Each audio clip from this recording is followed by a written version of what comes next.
Assalamualaikum warahmatullahi wabarakatuh. Halo semuanya. Kali ini kelompok 2 ingin membahas mengenai materi penganggaran sektor publik. Mata kuliah ini diampu oleh Bapak Muhammad Rizal, SEMSI.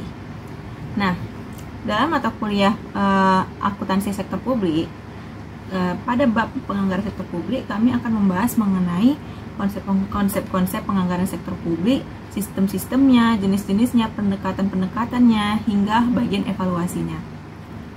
Sebelum itu, saya ingin memperkenalkan anggota kelompok 2, yaitu terdiri dari saya sendiri, Alika Putri, dan rekan saya, Magdalena Morisiotang. Kita masuk ke dalam materinya. Nah, sebelum itu, saya ingin bertanya dulu kepada teman-teman semuanya, tahu nggak arti anggaran dan penganggaran? Apa perbedaan dari kedua hal tersebut? Nah, jadi anggaran itu adalah rencana keuangan yang dibuat untuk menyusun keuangan-keuangan agar lebih efisien dan efektif. Dan penganggaran itu adalah proses dari rencana keuangan tadi.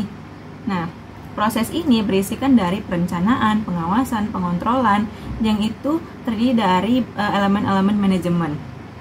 Sehingga akan memanajemen keuangan yang ada agar penggunaannya lebih efektif dan efisien, sesuai dengan tujuan yang diinginkan.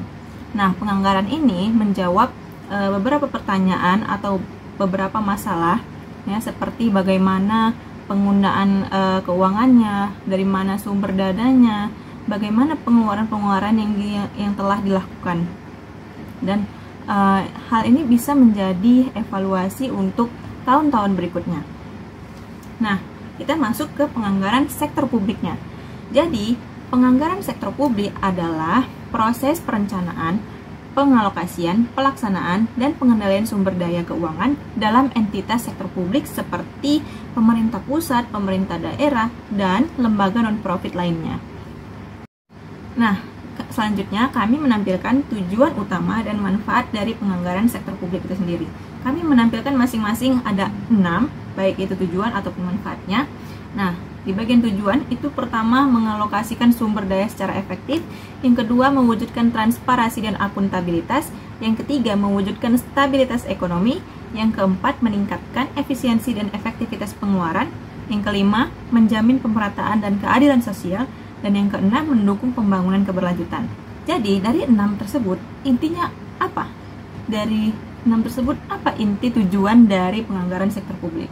Nah, intinya penganggaran sektor publik itu bertujuan untuk melihat atau meningkatkan efisiensi dan efektivitas dari keuangan yang akan dikelola nantinya, dan itu berdasarkan tujuan yang akan direalisasikan kepada masyarakat, dan itu pastinya harus berdampak positif kepada masyarakat yang akan menerimanya nanti. Kemudian masuk ke manfaat, itu ada sebagai alat perencanaan, pengendalian, politik, koordinasi dan komunikasi, penilaian kinerja dan memotivasi.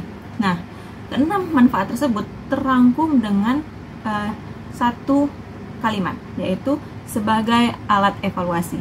Kenapa? Karena dengan adanya evaluasi kita bisa merencanakan, bisa mengendalikan, bisa berpolitik, dan bisa mengkoordinasi dan serta komunikasi untuk kedepannya. Nah, dengan evaluasi juga kita bisa melakukan penilaian kinerja dan memotivasi orang-orang yang bersangkutan ataupun oknum-oknum yang bersangkutan hal tersebut. Jadi evaluasi itu kegunaannya bisa dari masa lampau dan bisa untuk kedepannya yang diambil oleh masa lampau. Jadi kedepannya pengelolaan keuangan itu bisa lebih efektif dan efisien.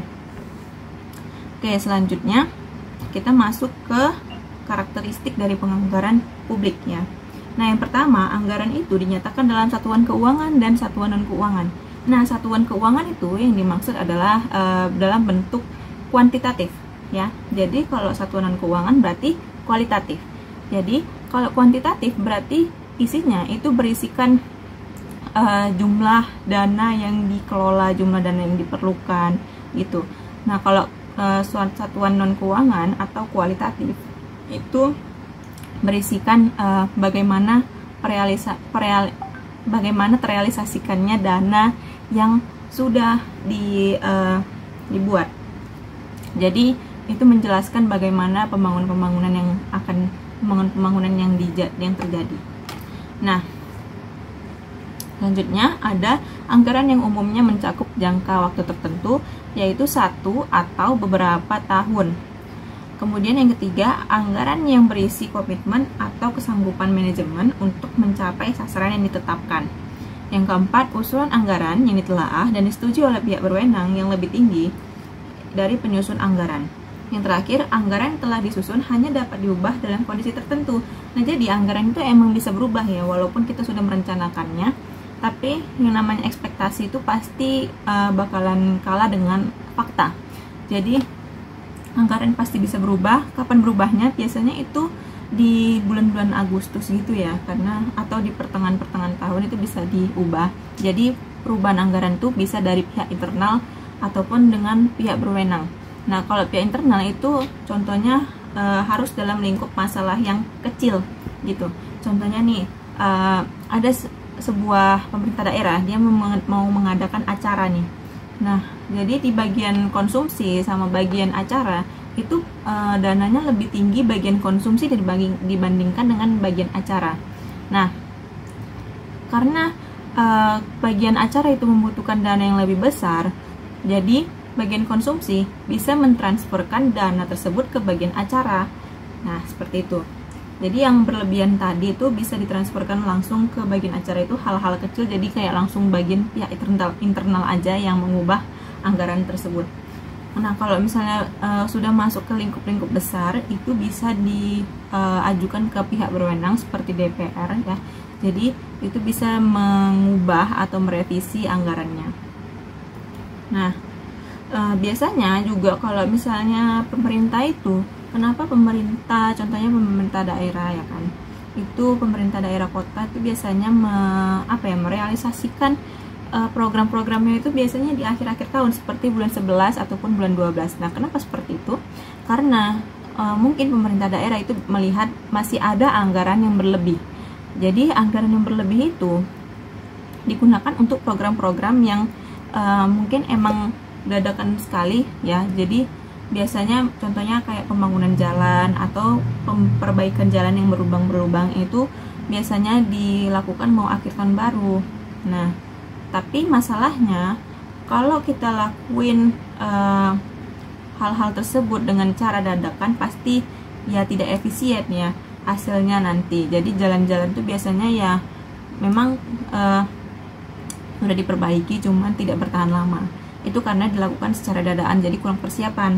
Nah, pemerintah itu melakukan itu karena adanya anggaran berlebih atau ada program yang emang belum disiapkan gitu. Nah, kenapa pemerintah melakukan tersebut?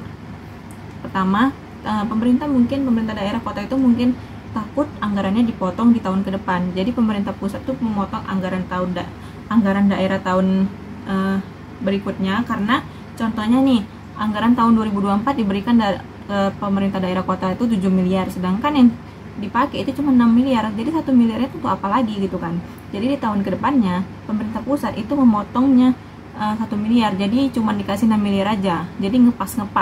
Nah, sedangkan pemerintah daerah itu nggak mau anggarannya tuh ngepas gitu. Nah, jadi maka dari itu pemerintah daerah melakukan hal tersebut. Kemudian kita masuk ke sistem penganggaran publik. Di sini kami menampilkan ada 5. Yang pertama line item budgeting, yang kedua performance budgeting, yang ketiga planning programming budgeting system, yang keempat zero based budgeting, yang kelima medium term budgeting framework.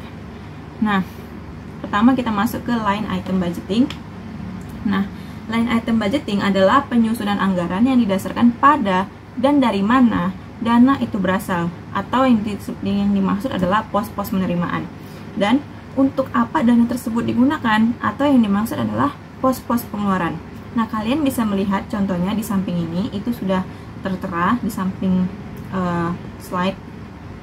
Nah, itu contohnya sudah tertera, kalian bisa lihat sendiri bagaimana bentuk dari sistem penganggaran ini.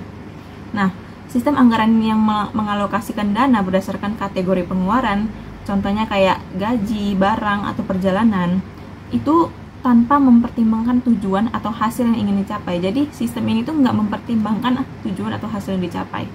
Jadi dia hanya melihat jumlah pengeluaran dalam kategori tertentu bukan dampaknya terhadap tujuan yang lebih besar. Contohnya nih, dia menganggarkan gaji, berarti hanya sekedar gaji karyawan yang diperhatikannya, bukan dilihat tujuan untuk dia menggaji karyawan itu untuk apa, tujuan besarnya itu untuk apa gitu. Inilah sistem line item budgeting. Jadi sistemnya termasuk sistem tradisional dan sangat sederhana. Kita masuk ke sistem yang kedua, yaitu performance budgeting ya. Ini adalah sistem penganggaran yang berorientasi pada output organisasi dan berkaitan sangat erat dengan visi, misi, serta rencana strategis organisasi. Jadi dalam performance budgeting itu dia saling berhubungan antara anggaran dan kinerja. Nah, jadi dana yang diberikan itu berdasarkan hasil yang ingin dicapai gitu. Jadi berorientasikan dengan hasil kinerjanya, seperti target atau indikator kinerja. Nah, hal ini itu untuk memastikan anggaran itu digunakan secara efektif untuk mencapai tujuan tersebut. Ini ada contohnya juga, bisa kalian perhatikan sendiri. Oke, kemudian kita masuk yang ketiga adalah PPBS ya, PPBS, Planning Programming Budgeting System. Nah, ini adalah proses perencanaan, pembuatan program, dan penganggaran yang terkait dalam suatu sistem sebagai kesatuan yang bulat dan tidak terpisah, yang di dalamnya itu terkandung identifikasi tujuan organisasi serta permasalahan yang mungkin timbul. Jadi, sistem ini itu lebih terstruktur dengan perencanaan jangka panjang. Nah, anggaran ini itu disusun berdasarkan program dan kegiatan yang mendukung tujuan besar, seperti pembangunan ekonomi atau sosial. Nah, setiap program itu dianalisis untuk efisiensi dan dampaknya. Oke, ini contohnya, bisa kalian lihat bahwasannya ini lebih detail ya, lebih kompleks juga. Oke, kita lanjut ke yang keempat, ada zero based budgeting. Nah, ini adalah sistem penganggaran yang memulai dari nol setiap periode, bukan berdasarkan anggaran tahun sebelumnya.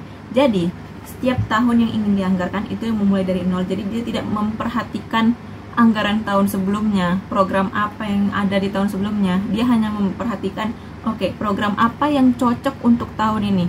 Tahun ini tuh enaknya kegiatan apa ya yang cocok gitu.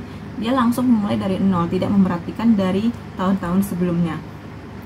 Oke, kita lanjut ke yang kelima atau yang terakhir, medium term budgeting framework. Ini adalah sistem penganggaran yang tidak hanya melihat 1 tahun ke depan, tapi juga memperhitungkan proyeksi anggaran dalam jangka menengah, biasanya 3-5 tahun. Nah, sistem penganggaran ini itu fokusnya adalah memastikan anggaran digunakan untuk mencapai tujuan jangka menengah dengan mempertimbangkan proyeksi pendapatan dan kebutuhan ke depan. Nah, kalian bisa lihat contohnya di situ, dia ada menampilkan 3 tahun, 2001 sampai 2003. Ya, jadi dia tahunnya itu banyak ya yang direncanakan gitu. Nah, selanjutnya kita membahas mengenai keunggulan dan kelemahan dari jenis sistem penganggaran tadi. Nah, tadi kan kita cuma membahas definisi-definisi dan melihat contoh-contohnya ya. Mungkin dari kalian dengar definisinya itu mungkin kayak sistem yang pertama ini kayak kurang lah gitu, karena dia tidak memperhatikan tujuan yang benar gitu. Atau aduh, sistem yang ini kayaknya ribet ya, dari contohnya kayak panjang kali gitu formatnya, atau emang terlalu detail jadi kayak susah dikerjain gitu. Nah, kita tidak bisa melihat dari sisi itunya. Mungkin emang masing-masing setiap jenis sistemnya itu ada keunggulan dan kelemahannya. Kita perhatikan ini. Oke, pertama, line item budgeting itu keunggulannya mudah dikontrol dan transparan. Kenapa? Karena emang dia sifatnya sederhana tadi ya. Dia hanya memperhatikan yang keluar aja gitu, dan yang keluar aja tanpa memperhatikan tujuan yang besar. Nah, kelemahannya itu nggak fokus pada hasil atau efektivitas anggaran tadi. Itulah kelemahannya. Yang kedua, ada performance budgeting. Keunggulannya itu meningkatkan efisiensi dan akuntabilitas, dan kelemahannya sulit diterapkan karena membutuhkan indikator kinerja yang bagus. Nah, tadi kan emang kalau bahwasannya performance budgeting itu emang saling berkaitan ya antara anggaran dan kinerja, dan itu tidak boleh lepas karena emang anggaran yang dilakukan itu, anggaran yang dibuat itu emang berdasarkan, berorientasikan kinerja yang ingin dicapai. Nah, yang ketiga ada planning programming budgeting system, itu keunggulannya memastikan alokasi dana yang optimal. Yang kelemahannya adalah kompleks dan memerlukan banyak data. Nah, tadi bisa kita lihat sendiri di contoh, itu emang dia lebih detail ya. Karena saking detailnya itu dia emang butuh banyak data. Itulah kelemahannya. Kemudian ada zero based budgeting. Keunggulannya itu mencegah pemborosan dengan meninjau semua pengeluaran dari nol. Ya, jadi dia tidak memperhatikan program-program yang lalu. Jadi kalau misalnya program lalu tuh ada yang tidak terlaksanakan karena emang nggak penting-penting banget. Jadi ya tahun kedepannya nggak usah lagi ada program-program kayak gitu. Nah, kelemahannya itu prosesnya lebih rumit dan memakan waktu karena semuanya memulai dari awal. Jadi dia membuat perkiraannya itu semuanya mulai dari awal lagi. Yang terakhir ya, itu ada medium term budgeting framework. Keunggulannya itu memungkinkan perencanaan fiskal yang lebih stabil. Nah, kelemahannya itu membutuhkan perkiraan yang akurat dan disiplin yang tinggi. Kenapa? Karena emang tadi memakai jangka menengah ya, 3-5 tahun, jadi perkiraan kita tuh harus emang betul-betul tinggi. Oke, dari kelima hal tersebut, dari kelima jenis tersebut, mana kira-kira yang paling sering dipakai, apalagi di pemerintah Indonesia ini? Nah, menurut data, yang paling sering dipakai itu adalah performance budgeting dan planning programming budgeting system, dua itu sih. Kenapa? Karena emang yang performance tadi berorientasikan dengan hasil yang ingin dicapai, dan yang planning program budgeting system itu emang lebih detail, jadi sering dipakai. Atau biasanya pemerintah juga menggabungkan dari beberapa jenis sistem penganggaran tersebut gitu. Nah, berikutnya kami menampilkan contoh dari APBD ya, APBD Kota Medan. Kalian bisa scan aja di sini. Di mana di sini? Kalian bisa scan aja ya. Kalian pause, kemudian kalian scan contoh APBD-nya. Oke, selanjutnya akan dijelaskan oleh rekan saya.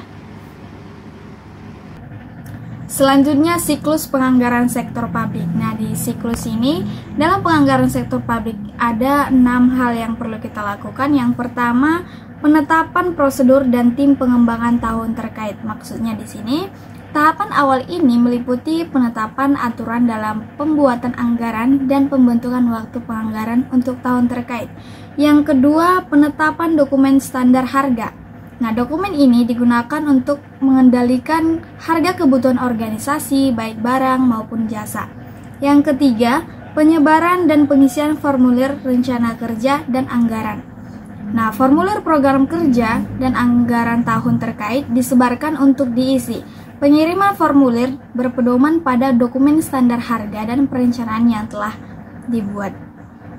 Keempat, melakukan rekapitulasi rencana kerja dan anggaran.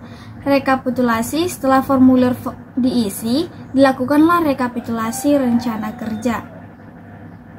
Yang kelima, pembahasan perubahan dan penyelesaian draft anggaran pendapatan dan belanja.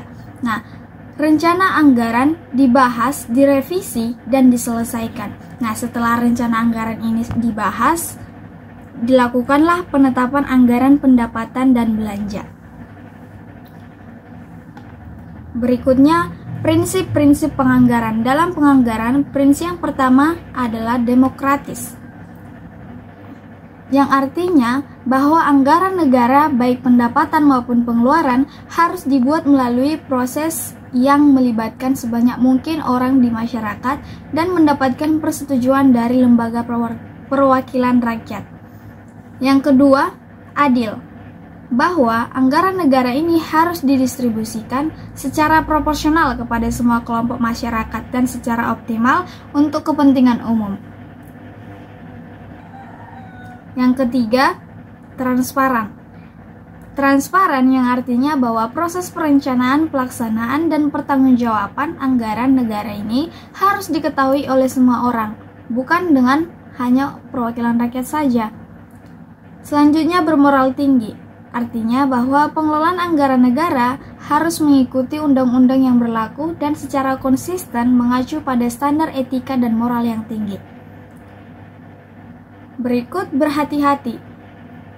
Karena sumber daya yang terbatas dan mahal, pengelolaan anggaran negara harus dilakukan dengan hati-hati. Hal ini semakin penting jika dilibatkan dengan hutang negara. Selanjutnya, akuntabel, yang artinya bahwa pengelolaan keuangan negara haruslah dapat dipertanggungjawabkan setiap saat secara intern maupun secara ekstern kepada masyarakat. Selanjutnya, pendekatan penganggaran sektor publik. Di pendekatan penganggaran sektor publik ini ada 4 pendekatan yang dapat kita lakukan. Yang pertama ada pendekatan fungsional, yang kedua pendekatan pengambilan keputusan, yang ketiga ada pendekatan psikologi ataupun motivasi, yang keempat ada pendekatan lingkungan yang berkesinambungan. Pertama, kita membahas mengenai pendekatan fungsional. Karena kerangka berpikir dari System of National Account telah merekomendasikan pandangan pembatasan karakter anggaran berikut. Kemandirian penyelenggaraan fungsi organisasi sektor publik diawali dengan batasan kemampuan organisasi menanggung pengeluaran untuk kesejahteraan masyarakat. Nah, di dalam pendekatan fungsional ini ada 2 kepentingan. Yang pertama, ada kepentingan formal yang merupakan refleksi anggaran sebagai produk dari suatu entitas mandiri, yang berarti anggaran disusun melalui proses internal organisasi. Yang kedua, kepentingan hukum merupakan pemberi makna yang bagi solid. Yang kedua, kepentingan hukum yang merupakan pemberi makna yang solid bagi anggaran suatu entitas tertentu. Sebagai produk hukum, kepatuhan dalam melaksanakan anggaran dapat dijamin. Berikut pendekatan pengambilan keputusan. Pengambilan keputusan anggaran dapat dibedakan menjadi rasional dan penyesuaian ataupun bertahap. Pendekatan rasional didasari pada pemikiran ekonomi yang tradisional, sedangkan konsep pluralis pemerintah diterapkan ke arah pendekatan pemerintah yang demokratis. Nah, di sini merupakan ada perbedaan dalam pendekatan keputusan. Berdasarkan ketertarikan secara rasional teori ekonomi yang tradisional, sedangkan secara penyesuaian ataupun bertahap konsep pluralis pemerintah yang demokratis. Berdasarkan tipe pendekatan secara rasional, pendekatan tujuan dan pengukuran alternatif secara penyesuaian, proses penyesuaian antar individu dan kelompok yang mempunyai nilai ekonomi dan tingkat kekuasaan yang berbeda. Secara kritik, berdasarkan kritik secara rasional, survei alternatif tidak memungkinkan keputusan akan mengurangi proses penyesuaian dan ditentukan melalui proses politik. Secara penyesuaian, proses negosiasi akan menjadi dasar pengembalian keputusan dan kompromi tujuan menjadi dasar penilaian prestasi. Berikut pendekatan psikologi atau motivasi. Nah, pendekatan psikologi atau motivasi ini merupakan salah satu teknik penganggaran publik yang sangat baik untuk dilakukan.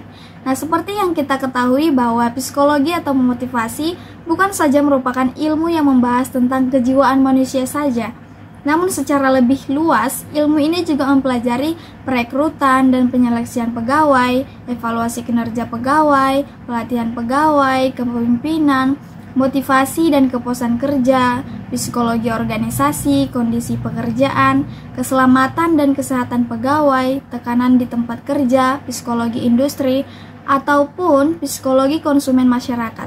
Semua bidang tersebut akan sangat membantu dalam pencapaian tujuan organisasi. Nah, dengan mempertimbangkan berbagai asumsi, kenyataan, dan tujuan yang ingin dicapai, penggunaan pendekatan psikologi atau motivasi dalam proses penganggaran akan membuat anggaran yang tersusun benar-benar dapat dilaksanakan dengan baik dari tujuan serta sasaran dapat dicapai secara efektif dan efisien. Berikutnya, pendekatan lingkungan yang berkesinambungan.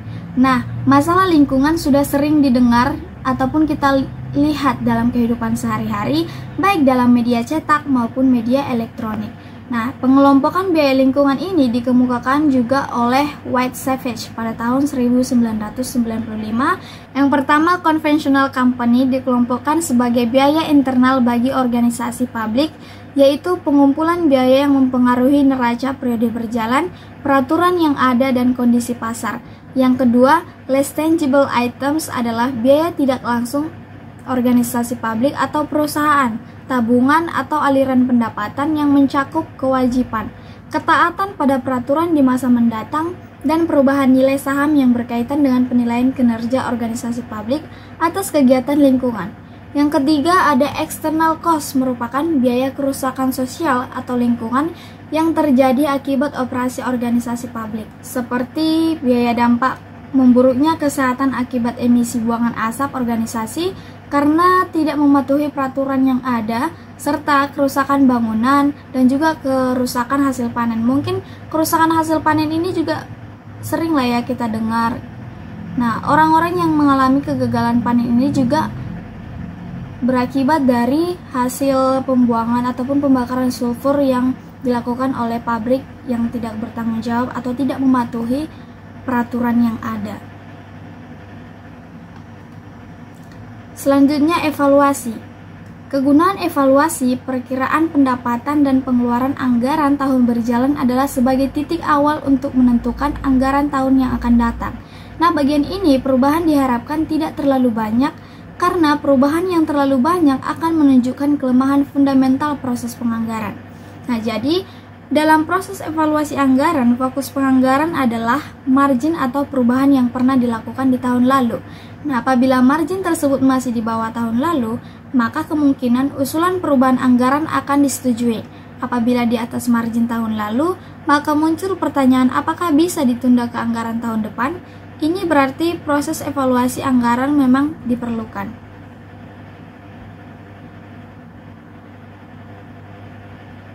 Bukan hanya untuk memenuhi program terdesak yang muncul di tahun berjalan, tetapi juga persiapan untuk penyusunan anggaran tahun depan.